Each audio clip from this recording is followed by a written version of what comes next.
King David. You know, whether you think of him as the giant slayer, the warrior, or the great king, he is without a doubt one of history's most famous leaders. But when you look past all the victories and the incredible psalms he wrote, what was the actual secret to his amazing success? Well, let's dive in and uncover the one single principle that really defined his entire life. I mean, it just doesn't get much more powerful than that, does it? This isn't some review from a friend or a political ally. Get this. This is God's own description of David, a man after his own heart. Wow, that is an unbelievable endorsement. And it immediately makes you ask, why? What did David do to earn that kind of title? And that's really the big question for us today. Was it his raw courage, his skill with a weapon, his natural charisma? Sure, all those things were part of the picture, but the source material shows his real secret was something much, much simpler. And honestly, it's something that's accessible to every single one of us. So we're calling it the David Principle.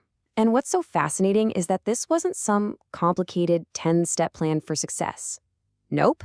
It was a single, consistent habit that he brought into almost every single situation, from the heat of battle to the politics of the throne room. This is it, right here. This is the whole key. That phrase, inquired of the Lord, shows up again and again and again in his story. And this isn't just, a passive hope for the best. It's the active, intentional practice of stopping, asking for specific guidance, and actually waiting for a strategy before you make a move. Let's see how this played out in some real-life situations. So for our first case study, let's really put this principle to the test. I mean, it's one thing to follow a plan when everything's going great, right? But what about when your whole world just falls apart? Just think about it for a second. Imagine the absolute worst day of your career or your personal life. That moment of total, crushing devastation where you feel like you've lost everything. Well, that's exactly where David found himself, at a place called Ziklag. And the scale of this disaster is it's staggering. This isn't a small problem. Their homes are literally burned to the ground. Their families are gone. And the grief is so overwhelming that the text says they cried until they physically couldn't cry anymore. And then, to top it all off, David's own men, his most loyal followers, turn on him and start talking about killing him. This is absolute rock bottom. And here it is, his very first move. Before he panics, before he comes up with a plan, before he even deals with his mutinous men, he turns inward and upward. This is such a critical step. He strengthened himself in God. That had to happen first, before he could even think clearly enough to ask for direction. And just look at this clear, repeatable pattern that unfolds. First, he gets his own heart and mind right. Then, and only then, he inquires with a really specific question. Should I pursue them? He gets back this incredibly clear, confident answer, not just a yes, but a promise of total victory. And the result? He acts on it, and he gets everything back. He went from total disaster to total restoration, and it all hinged on that one moment of inquiry. But here's the thing. This principle isn't just for when your back is against the wall. It's just as crucial in times of success and big life transitions, which, can be just as confusing as failure. Oh, I love this example. This shows something so important. So David has just beaten his old enemy, the Philistines, in this specific valley. A little while later, the exact same enemy gathers in the exact same location. The temptation would be huge, right? Just do what worked last time, rinse and repeat. But David doesn't. He inquires again, and God gives him a completely different strategy. It's proof that what worked yesterday isn't guaranteed to work today. Every new challenge needs a fresh inquiry. Now think about a massive life change. For years, David's been on the run from King Saul. Then, all of a sudden, news arrives. Saul is dead. The threat is gone. The entire landscape of his life just shifted. He could have just rushed in to claim the throne he was promised years ago, but he didn't. Look at how simple and honestly beautiful this process is. He asks a big picture question, gets a yes, and then immediately follows it up with a more specific one. Okay, where?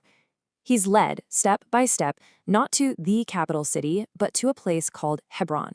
And it was there, because he followed that specific guidance, that the people came and made him king. He literally inquired his way right into his destiny. Okay, so we've seen this principle work in a total crisis and in a big transition. But what about those frustrating problems that don't have an obvious cause? The ones that just grind on and on. Imagine this. You're the leader, and for 3 years straight, there's a devastating famine in the land. Year 1, it's a problem. Year 2, it's a crisis. By year 3, you've got to be pulling your hair out. You've probably tried everything you can think of. New farming techniques, rationing, trade deals, but nothing works. The problem just will not go away. So after 3 years of this, David finally does what he does best. He stops trying to solve the problem he can see, and he inquires about the root cause. He basically asks, why is this happening? And the answer is just stunning. It had nothing to do with weather or crops. It was a deep-seated issue of justice, an old promise broken by the king who came before him, Saul. There is no way David would have ever figured that out on his own. It just proves that inquiring can uncover these hidden root causes that our own logic would completely miss. So, we've seen how this one simple principle guided David through crisis, through success, through transitions, and through mysteries. Now, the question turns from him to us. Because this isn't just some dusty old story, is it? It's a practical, totally timeless principle for the decisions, the challenges, and the transitions that we all face today, in our own lives and in our work. So when is it time to inquire? Well, it's when you face that huge setback, just like at Ziklag. It's when you're in the middle of a major life transition. It's when you're up against that same old enemy or problem again, and you're tempted to just use last year's solution. And it's especially for those times when things are just going wrong and you have no idea why. And that really brings us to the final question, the one for you to take with you.